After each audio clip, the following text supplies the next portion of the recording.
He was 17, the most reserved person in the room, chosen for a mentorship that held the promise of a bright future. But when he read the contract aloud, the CEO's smile vanished, and the program's true nature began to reveal itself to everyone. They picked him up on a Thursday morning in a gray Corolla with government plates, two men in impeccable suits. It wasn't a spectacle, no sirens or agents with earpieces, but it felt significant. His mother, Renee Travers, clutched her rosary in the doorway, a habit she'd adopted despite not being Catholic. "Be smart, baby," she said, her voice strained. "And don't trust every smile you see." Her son, Kellen Travers, straightened his collar. The shirt was a little too big, a hand-me-down from a relative, but it was perfectly ironed and tucked in as if it were bespoke. Kellen was 17, quiet and courteous, the kind of teenager adults appreciated because he never caused a fuss. But he absorbed every detail. That morning he wasn't on his way to school in Columbus, Ohio, but to the glass and steel headquarters of Holbrook Dynamics, a leading logistics firm in the Midwest. He'd been selected, handpicked, they said, for their elite summer mentorship. Out of more than 300 applicants, only 8 were chosen. Kellen was the only one from his part of the city and the only black student in the cohort. The building was absurdly opulent. A 3-story lobby, an indoor garden and touchscreen elevators. In the heart of it all stood the founder, Richard Holbrook, with his silver hair, sharp jaw and expensive smile. He moved with an air of command. "Ah, Mr. Travers," he said upon their introduction. "I've heard great things. Heard you solved a citywide coding challenge in under an hour." Kellen offered a faint smile. Holbrook leaned in. "That's precisely the kind of mind we need to shape the future. Let's see what you can do." The first week was all about observation. The interns were told to immerse themselves in the company's culture, which mainly involved sitting in conference rooms filled with self-assured people discussing things like Q4 traction and vendor leverage, while sipping water from square bottles. Kellen listened intently. He spoke little, but his eyes moved quickly, noting names, roles, and reactions. He noticed how every executive mentioned diversity, but meant appearance, not influence. He noticed that the black security guard at the entrance was never allowed to sit, and the janitor, a woman who resembled his auntie, kept her gaze fixed on the floor. He wasn't angry, just observant. Each evening he recorded his observations in a small marble notebook his mom had given him. Names, patterns, things that didn't add up. One day, while the others were laughing with their mentors during lunch, Kellen found himself alone in a side office with a view of the rooftop garden. On the desk was a manila folder labeled YPP Partner Contracts, Revised Terms. He knew he shouldn't have opened it, but his curiosity got the better of him. The contracts were pristine, professional, but on page 5, buried in legal jargon, was something that made him stop. It was a clause about exclusivity, limiting future involvement with competing initiatives. It sounded harmless, but it was anything but. If signed, it meant none of them could take another logistics internship for 2 years, which for a teenager was an eternity. He blinked, closed the folder and walked away. He said nothing, not yet, but he made a note in his notebook. Clause 5.4, box trap. Why hide it? That night at dinner his mom asked how the day went. "Different," he said. "They talk a lot, but not to you. More at you." She nodded. "Just remember what I told you." "I do," he said. He looked at his rice and beans, then back at his mom. "Hey Ma, if someone tries to deceive you but subtly, should you call them out even if it's risky?" Renee didn't hesitate. "If your intuition tells you the game is rigged before they've dealt the cards, you stand up no matter the table." But Kellen didn't yet know that standing up would make some people want to knock him down. The next morning, Kellen walked into the building with a confident posture and a neutral expression. The others were chattering near the smoothie bar in the lobby, laughing too loudly, trying to seem like they belonged. Kellen didn't feel the need to. He wasn't there to impress anyone. He was there to uncover what they weren't saying. He kept that manila folder in the back of his mind, the clause lodged somewhere between his gut and his brain. It bothered him not because he didn't understand it, but because he did. At 10 a.m., the group was scheduled for a prep session before Friday's Youth Partnership Roundtable. It was framed as a celebration. The interns would meet executives, shake hands, and finalize partnership agreements that would secure their future potential at Holbrook Dynamics. The interns were excited, especially Bryce Lamont, a loud kid from Scottsdale who hadn't stopped talking since orientation. "They're gonna quote me in Forbes," he said, chewing gum as if he were in a reality show audition. "Just watch." "Sure," Elaine Wynne mumbled, her eyes fixed on her phone. Callan sat in the back, paging through the latest draft. It was nearly identical to the version he'd seen in the office, but this one was on premium ivory paper with a sleek cover featuring everyone's names in embossed gold. He turned to page 5. There it was, Clause 5.4, rephrased but still a trap. This time it stated, "Participants agree to a period of professional exclusivity to Holbrook Dynamics and its subsidiaries for a duration of 24 months following the conclusion of this internship." He glanced around. No one else seemed to be reading. They were too eager. He leaned toward the girl next to him, Ariel Dansby, who was also sharp and quiet. "Have you read this?" he asked, tapping the page. She shook her head. "Not really. They said it's standard." "Do you trust that?" he asked. She hesitated, looking down. "Should I not?" Callan didn't reply. He just pushed the paper toward her. She read it, then read it again, her brows furrowing. "Wait. We can't intern anywhere else for 2 years? Not even a part-time job?" She sank back in her chair. "That's not right." "Not at all." Later that afternoon, during a scheduled reflection hour, Callan found a quiet spot in the break lounge, watching the reflections of people walking past the glass wall. He saw 2 junior lawyers, Mr. Penfield and Ms. Rhonda Vargas, walking by, whispering. He caught a fragment of their conversation. "No one's gonna notice, Rhonda, they never do. But these kids aren't dumb. You saw Travers this morning." "It's nothing, just keep it clean. Legal's already signed off." They passed and Callan exhaled. He hadn't said a public word, yet his name was already being mentioned. He didn't like that one bit. That night he stayed up late in his room, sitting at his desk with the contract in front of him and a blank document on his laptop. His mom was watching a Judge Mathis rerun in the living room, but all Callan could hear was the circular sound of legal language. He started writing a simplified, plain English version of what the contract actually said. Then he compared it to the sugar-coated version they'd been given. It was like reading 2 completely different documents, and the deeper he looked, the worse it got. They weren't just binding teenagers to Holbrook for 2 years. They had also included a non-disparagement clause. If anyone said anything negative about the program or the company, even online, they could be blacklisted. Callan leaned back and closed his eyes. This wasn't a mistake. This was deliberate. He thought of his mom again, of how her hand had tightened on his face when she said, "Don't trust everything that smiles at you." He thought of Bryce, so consumed with getting noticed, and of Ariel, who had finally seen the fine print. Someone had to speak up. But saying it in front of the wrong people might mean never getting a seat at any table again. By Friday morning, the air in the conference center was palpably tense. Callan arrived early, walking past the grand staircase that curved up to the executive floors. The building was always cold, but today he felt it more. The youth roundtable was in a glass-walled boardroom on the 20th floor, high enough to make the city feel insignificant through the windows. Inside, the long oak table gleamed under the lights. Nameplates were in place, along with bottled water, fresh fruit, and pens that looked more like jewelry. The interns trickled in, some in new suits, others still adjusting their ties. Holbrook was already there, standing at the head of the table, his smile fixed, his silver cufflinks reflecting the light. "Welcome," he said, spreading his arms. "This is a moment for you, for all of us. A celebration of potential and responsibility." Callan sat 3 chairs away from the CEO, his folder resting on his lap. Everyone else had theirs opened neatly on the table. "We'll be reviewing the final partnership documents today," Holbrook said, glancing down the table. "Standard stuff.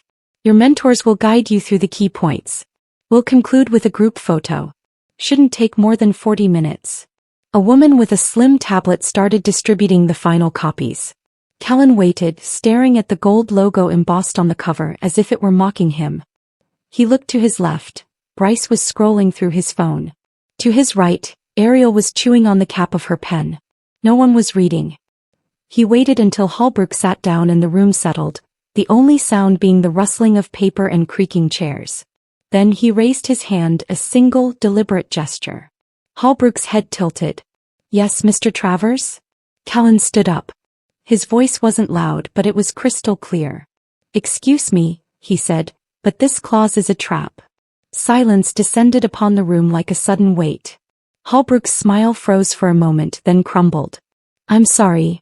Callan opened his folder to the marked page. Clause 5.4. Professional exclusivity. It prevents us from working with any logistics company for 2 years, he said, holding the paper up. It's framed as an opportunity, but it's a blockade. You're telling us we can't grow unless we stay with you. The room was breathless. Holbrook cleared his throat. That's a strong interpretation, Callan. Callan didn't sit down. It's a fact, not an interpretation. Also, Section 7.2. It stops us from speaking about our experience publicly unless it's positive, even online. Ariel began flipping through her copy and then others followed. The rustling of pages grew louder. One of the junior lawyers, Ms. Vargas, shifted in her seat, her lips tight. This is a mentorship program, Callan continued, not a contract trap. We're high school students and you're trying to lock us out of our future. Holbrook leaned back, the smile now gone. These terms are standard practice in professional environments and have been thoroughly vetted. Callan didn't back down. Then maybe the practice is the problem. For a moment no one moved. Then Ariel whispered, he's right. Another intern, Diego Menendez, nodded. I didn't even read that part. Bryce, still clutching his pen, was frozen. Wait, what? Ms. Vargas stood up. Let's take a short break. Holbrook held up a hand. No. Let him finish. Callan hesitated, his palms sweating, but his voice remained steady. This isn't just about me or us. If this clause were honest, it wouldn't be hidden. You put it here because you thought we wouldn't notice or we'd be too afraid to question it. Holbrook stared at him. You think I'm deceiving you? Callan didn't flinch. I think you're counting on our silence. The tension stretched, then broke. Holbrook stood up. Session's over. We will revisit these documents after an internal review. He turned and walked out without another word. The interns remained in their seats, stunned. Ms. Vargas collected the remaining folders and followed him. Callan slowly sat back down, his hands trembling, but not from fear, from something else. Ariel leaned over. You just blew up the whole room. But what Callan didn't know was that doing so had just put a target squarely on his back. The room never returned to normal. There was no recovery, not even with the free catered lunch. The other interns gathered in the hallway in awkward groups, unsure whether to joke, whisper, or return to their desks. Callan sat alone in the break area, pushing around a soggy Caesar salad. A muted news segment played on a TV mounted on the wall, but his mind was elsewhere, replaying Holbrook's expression, that moment when the smile disappeared. Ariel appeared with a plastic cup of iced tea and slid into the chair across from him. You okay? She asked. Yeah, he said, though he didn't sound convinced. She leaned in. That clause. I wouldn't have noticed it. What you did matters. I shouldn't have had to say it, he replied. Yeah, but you did. And that's not nothing. Callan met her eyes. They're gonna try to turn this on me. Maybe, she said, but you said it out loud. That's what makes it stick. The next day his key card wouldn't open the elevator to the 5th floor. He tried again. Same result. The security guard, Mr. Denley, a kind man who usually gave him a fist bump, looked at him quizzically. You switched teams or something? Not that I know of. Mr. Denley tried his own card. It worked. Weird. I'll call it in. Callan offered a half smile. Thanks. He took the stairs. When he reached his desk, his computer was gone. A small note was taped to the desk. Please check in with HR on 8. He sat down anyway and pulled out his notebook. 5 minutes later, Diane from HR showed up with a forced smile. Morning, Callan. Let's have a quick chat upstairs. He followed her silently. In the HR suite they sat in a small windowless room with gray walls. So, Diane began, her voice overly sweet, about yesterday. There's been some confusion. We just want to make sure you're feeling supported. Callan raised an eyebrow. Supported? Well, you brought up some concerns during the roundtable and that's great, really. We encourage feedback. But maybe next time speak to your assigned mentor first? Let's work collaboratively, you know? Callan leaned back. If I had asked for permission first, would you have listened? Diane's smile became rigid.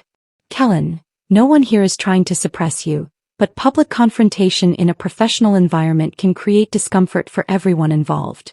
He blinked slowly. You mean the CEO? I mean the room, she replied, looking down at her tablet. Anyway, for now you'll be shadowing with facilities for a couple of days. They need some tech help with inventory. A good learning opportunity and a bit of a break from the noise. Is this a punishment? Of course not, she said too quickly. He left the room without another word. That afternoon, while taking inventory of old monitors in a dusty storage room, Callan saw something he didn't expect. Mr. Penfield, the junior lawyer, was walking toward him, holding a plain brown envelope. I'm not here officially, Penfield said. Just so you know. Callan said nothing. That clause, Penfield continued. You were right. And not just about that one. There are others, fine print in similar contracts going back 3 years, always with students from certain neighborhoods always buried. Callan took the envelope. Why are you showing me this? Penfield looked around. Because I've sat through enough meetings pretending I didn't see it, and I saw what happened when you spoke up. That wasn't about contracts, it was about control. He started to leave, then paused. You're braver than I was at 17. Callan slowly opened the envelope. Dozens of pages. Past agreements, email exchanges, meeting notes, a signature list with the same initials. RH proof. Real proof. But proof only matters if someone is willing to risk everything to show it. Callan didn't go home right away that night. He stayed in the public library until it closed, sitting in the back with his notes, Penfield's documents, and a borrowed laptop. He wasn't a hacker or trying to be. He just knew how to read and how to spot patterns. And now he had something solid.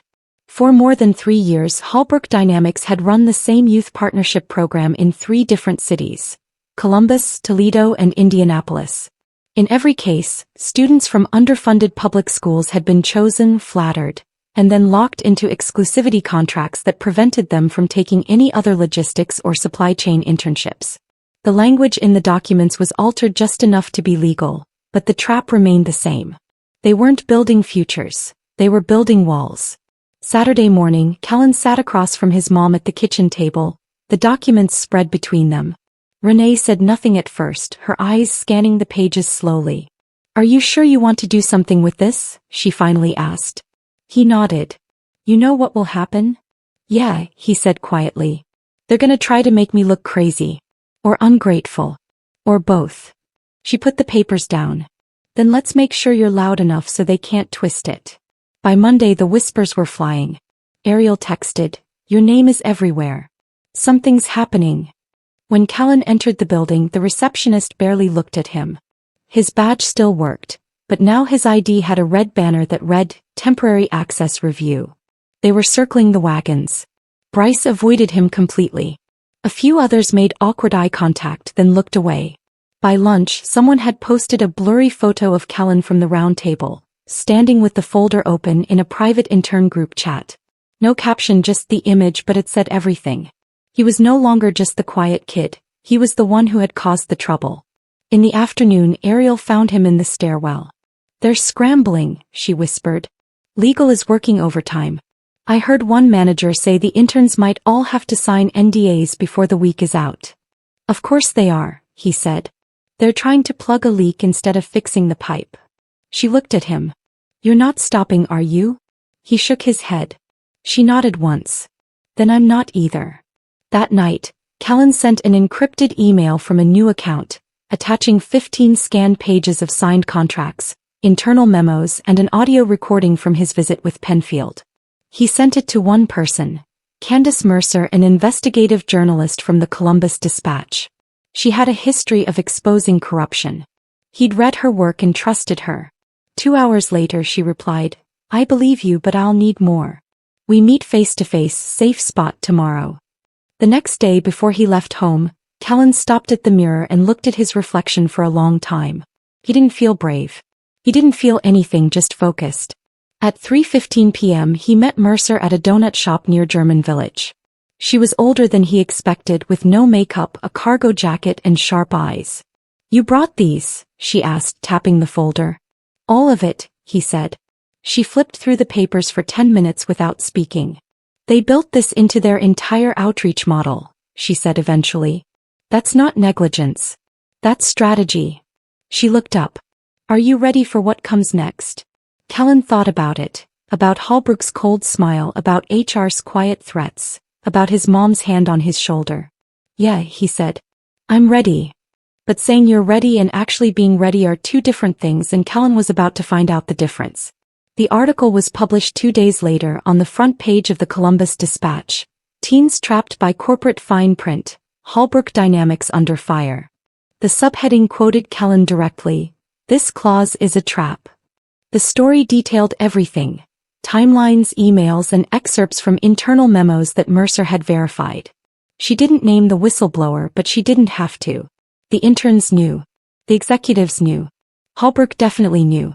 By noon, 3 local radio stations were discussing it live. One called it a stunning betrayal of trust. Another described it as just another example of corporate manipulation. Callan stayed home from the program that day. HR had left him 2 voicemails asking for a clarification meeting. His access had been quietly revoked from every company system, but he wasn't trying to get back in. He was trying to bring the whole thing down. That afternoon, Penfield called him from a private number.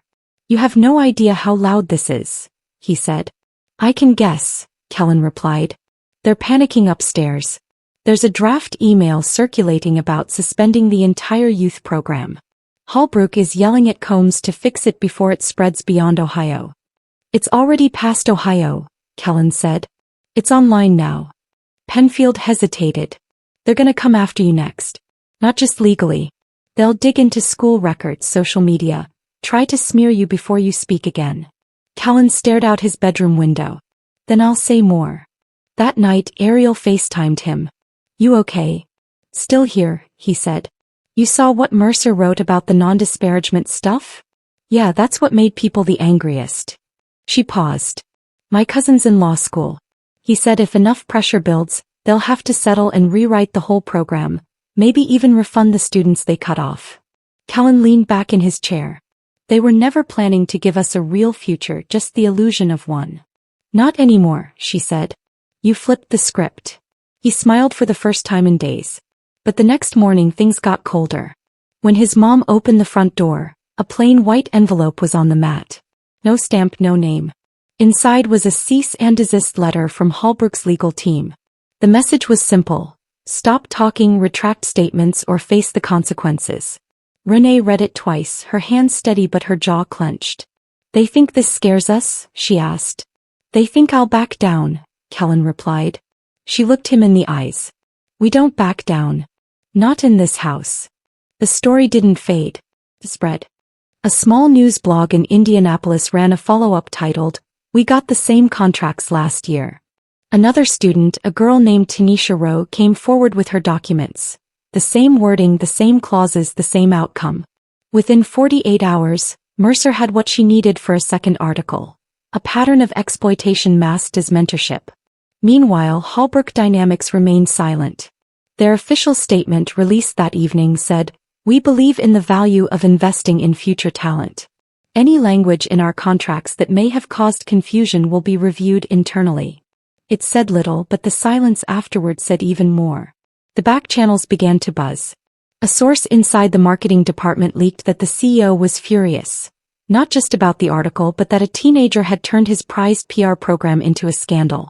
Penfield texted Callan at midnight. Holbrook wants a scapegoat. Don't be surprised if they make you the story instead of the contracts.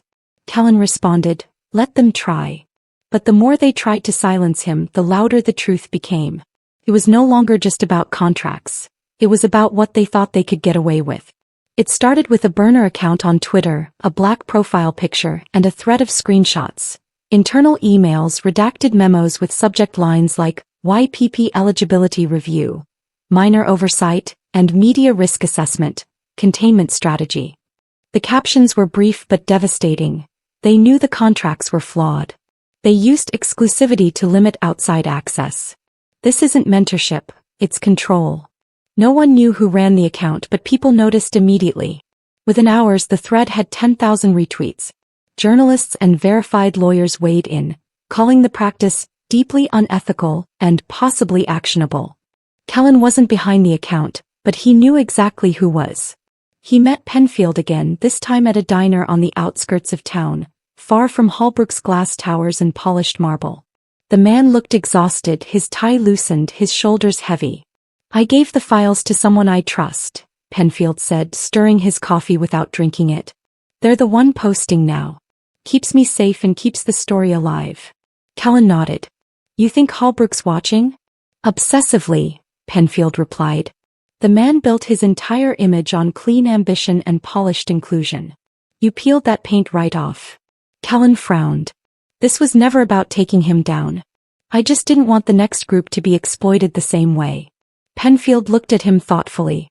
You don't get to choose how truth spreads, Callan. You started a fire. Now people who never paid attention before are watching. Back at school it was a different world. Teachers who had barely acknowledged him before now asked about the article. One pulled him aside after class and whispered, "You said what needed to be said." But it wasn't all praise. A few students thought he had ruined everything for them. I heard the program's getting shut down, one classmate said, annoyed. That was my chance to get out of here. Callan didn't argue. He just said, if they needed to trap you to help you, it wasn't real help. That night, Candace Mercer called him. I need you on record, she said. I already gave you my statements. I need more than quotes. I need your name, your face, your voice. If this goes national, they'll say you hid in the shadows. You're the one who stood up. Let people see that. There was a long pause on his end. He said. The next morning they met at a small recording studio behind a youth center. No flashing cameras, just a microphone, a dim ring light, and the truth. Callan sat in front of the mic and told the story from the beginning. The elevator that didn't work, the missing computer, the HR meeting with smiles that didn't reach their eyes, the temporary reassignment, and finally the moment he raised his hand. I wasn't trying to start a revolution, he said into the mic. I just couldn't stay quiet. They expected us to nod and sign, but I read it. I saw it for what it was. Mercer leaned forward. And what was it? Callan looked at her, his voice calm without any bitterness. A trap with a gold label. 2 days later the video went live. 6 minutes long, cleanly edited. His voice was clear. No dramatic music or slow zooms, just the truth. By noon it had 200,000 views. By evening, a local activist group had called for a protest outside Holbrook HQ. By midnight, someone had posted drone footage of the company's building with cardboard signs hanging from 2 balconies. We're not your brand, and mentorship is not equal to ownership. What began as a single voice was now an echo, and echoes grow when people finally stop pretending not to hear them. On Thursday morning, Callan woke up to a group text from Ariel. They canceled the youth program. Effective immediately. No ceremony, no explanation, just a vague press release about restructuring opportunities for future talent. Holbrook Dynamics had quietly removed every mention of the youth partnership program from their website. The banner ad that once read, "Tomorrow's Leaders Today," was gone, replaced by a photo of solar panels. But the damage was already done. By noon, students from the 3 affected cities had organized a livestream town hall. The title was simple: We were promised futures. We got contracts. One by one, teenagers told their stories. Tanisha Rowe from Indianapolis, Trevor McGill from Toledo, Ariel from Columbus. They weren't just talking about the contracts. They were talking about what it felt like to be used for press photos, to be told you were exceptional right before being boxed in. The stream hit 500,000 views in a day. Holbrook tried to respond. A new video appeared on their social media channels, featuring the CEO himself, Richard Holbrook, in a navy suit against a white backdrop, his hands folded in a pose of practiced concern. We have always believed in nurturing the next generation, he began. If we have fallen short in that mission, we take full responsibility. But it wasn't an apology. He didn't mention Callan or the contracts, just spoke in long empty sentences about realigning intent with execution. Comments were turned off within 10 minutes. The next day, Callan walked into East High School for his final class. A hallway monitor stopped him. Hey, she said softly. You got a second? He turned. I just wanted to say my nephew was in that program last year. I didn't know what they did to those kids. Thank you. Callan, surprised, nodded once. He okay? He is now, she smiled. He says he knows the boy who spoke up. Meanwhile, Mercer's second story dropped. This one wasn't about Holbrook. It was about the system behind him. She named board members, outlined lobbying efforts to secure youth programs in vulnerable districts, and traced how smaller companies had copied the same contract model under different branding. She called it soft control, how corporations bury futures in fine print. It trended for 2 straight days. Kellen was invited to speak at a City Hall education panel. He wore the same button-down shirt from his first day at Holbrook, this time neatly tucked in, sleeves rolled to the elbow. He stood behind the mic, his voice steady. "I'm not against opportunity," he said. "I'm against opportunity that comes with invisible strings. If you're going to help us, help us. Don't sell us an open door that locks behind us." The room applauded, not politely but loudly. In the back, Penfield was there, watching, quiet and proud. That weekend, Holbrook Dynamics made its first real move. Richard Holbrook resigned. Officially, he cited a desire to focus on family and personal well-being. Unofficially, sources confirmed that the board had pressured him to step down after internal emails, leaked anonymously, revealed that he had approved the contract language himself, with full knowledge of its implications. They scrubbed his quotes from company pages, but the internet never forgets. Kellen didn't celebrate. Instead, he went to his favorite diner, ordered pancakes, and sat with Ariel and her cousin, who was now offering to help draft a new youth mentorship model with real protections, transparent terms, and full accountability. "This whole thing started with one sentence," Ariel said. "One sentence in one meeting." Kellen looked down at the worn corner of his notebook. "Yeah," he said. "One sentence they didn't think anyone would read aloud. But the right words at the right time can change everything, especially when spoken by someone they didn't expect." 3 weeks later, Kellen was invited back to the Holbrook building, not as an intern but as a panelist. Not everyone was happy. Some executives whispered about optics. One even left the room before the event started. But the company had no choice. Public pressure was still high, and Mercer's third story, featuring voices from inside Holbrook Dynamics itself, had made it clear that silence was no longer an option. The event was titled a Community Accountability Forum. Fancy words for a simple concept. We got caught and now we have to face it. Kellen didn't wear a tie. He wore his favorite gray sweater, comfortable and unfazed. Ariel sat beside him. She wasn't speaking, but her presence was a statement. Across the table sat 3 new board members, diversity hires, someone had whispered. But Kellen no longer cared about titles. He cared about action. "I'm not here for revenge," he said into the mic. "I'm here to make sure what happened to us doesn't get repackaged and sold again with new language." One of the board members, a woman named Geneva Harrington, nodded thoughtfully. "So what would a real mentorship look like to you?" He didn't hesitate. "Transparency. Accountability. Contracts that can be read by a 17-year-old. Access to legal review before signing. And no fine print that conceals harm behind opportunity."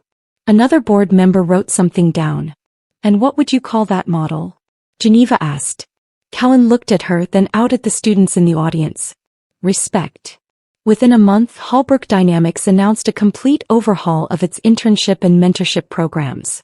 No exclusivity clauses, no social media restrictions. Every student would be assigned a third-party legal advisor before signing anything. Ariel's cousin helped draft the new documents. Penfield, now working at a different firm, reviewed them unofficially. The company didn't call it the Kellen Clause, but people did, quietly at first, then louder, not as a joke but as a new standard. Meanwhile, Kellen went back to school. He was still a senior, still had math quizzes, late buses, and forgotten locker combinations. But something had changed, not in how he saw himself but in how the world looked at him. One afternoon, his principal pulled him aside. "There's a student from Glenmont asking for you," he said. "Says she read about you. Wants help reading her internship paperwork." Kellen smiled. "Yeah, I've got time." He walked into the guidance office and sat with a freshman girl holding a thick contract, her eyes wide with uncertainty. "Don't worry," he said. "We'll go through it together." Months passed and the story moved on. The news cycle changed, new scandals took the spotlight. But something lingered in classrooms, HR departments, and mentorship offices across the Midwest. That one question: would a kid like Kellen catch this? And if the answer was yes, they fixed it. Because now they knew some teenagers don't just read between the lines, they rewrite them. On a warm spring evening, Callan stood behind a podium at an after-school foundation fundraiser, not as a guest but as the keynote speaker. He looked out over a crowd of teachers, donors, students, and old mentors, some of whom hadn't spoken to him since before the article. He told them a story, not about clauses or scandals, but about the power of paying attention.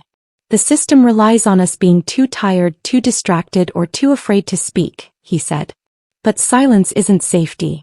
Silence is just permission in disguise. The room was quiet for a second, then the applause came, genuine and long.